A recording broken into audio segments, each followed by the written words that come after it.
Šiame stande mes pristatome su bendra įmonė Baudukas ir Kauno technologijos realaus laiko kompiuterių sistemų centre sukurta šiuolaikinė sumania virtuvė.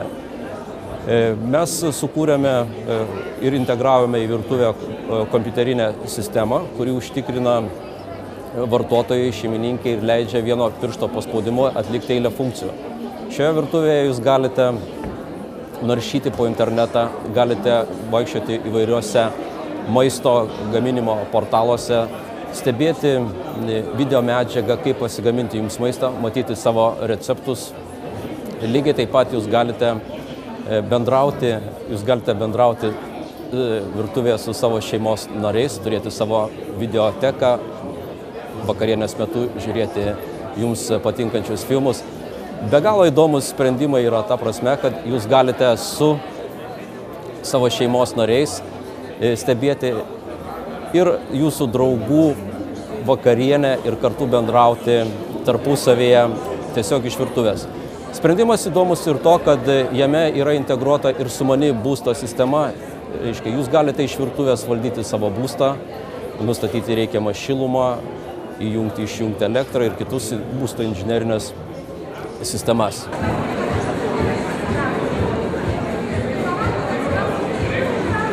Šiais metais parodoje Nauji pasauliai susipažinome su atstovais iš KTU ir toje eigoje gimė produktas, ką norėsiu jums parodyti šio pokalbio metu.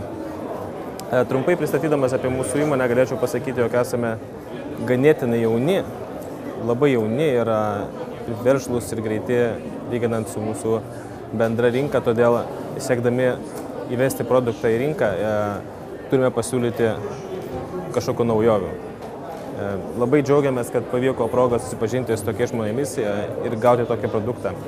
Kalbant apie mūsų įmonę, naudojame įvairių gamintojų furnitūrą, taip pat medžiagas ir aš galėčiau patėlį parodyti, pademonstruoti, jog šių laikų virtuvės, tiek ir kiti baldai gali daugiau negu įprasta. Jeigu pažiūrėtume, tai čia yra specialūs pristabdymo mechanizmai. Taip pat mūsų įmonė gamina ne tik tai virtuvės baldus, bet ir kitus visus kietosius baldus. Sumani virtuvė, turinti pavadinimą kitaip Fėja, ši sistema turi įvairias galimybės. Tai turi tiesioginę sąsają su internetu, kurio pagalba galime pastoviai gauti naujienas iš internetinių puslapių apie naujausius receptus.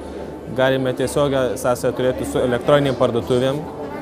Galime susidaryti sąrašus einamiausių reguliariai naudojamų produktų ir reguliariai jos sistema užsakinės, kada mes jau jausime stygių ir įvesime ir mes gausime tiesioginį pristatymą į namus ir automatiškai galėsime pasipildyti savo atsargas maisto. Kita funkcija šios sistemos yra tokia, kad jinai gali valdyti buitinę techniką, protingą buitinę techniką, kuri turi galimybę būti valdoma būtent šitos sistemos pagalba. Lietuvoje tai įvežti tokią protingą su galimybę surišti su mūsų sistemą buitinę techniką nėra labai populiaru, tačiau mes tikime, kad būtent šios sistemos sukūrimas paskatins būtent tokias galimybės įvežti buitinę techniką.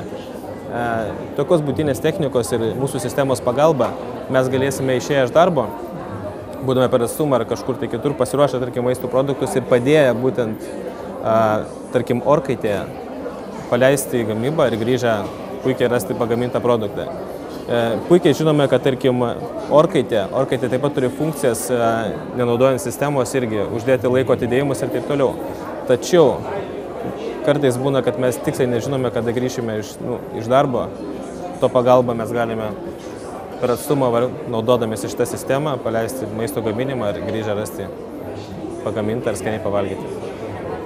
Tai yra pagrindinės funkcijos, kurias leidžia mums naudoti sistemą. Be to galima ruošiant maistą nenuobodžiauti, galima kalbėtis, naudojant šią sistemą su kita šeimininkė, su savo drauge, su giminaite. Galime gauti naujienas iš prekybos centrų apie akcinės prekes, maisto prekes, apie kitas prekes. Galima žiūrėti video filmus, klipus apie maisto pagaminimą ir ne tik. Tai aš manau, kad tokios virtuvės sukūrimas iš tikrųjų keičia įpročius. O tai yra svarbiausia, norint sukurti inovatyvų produktą.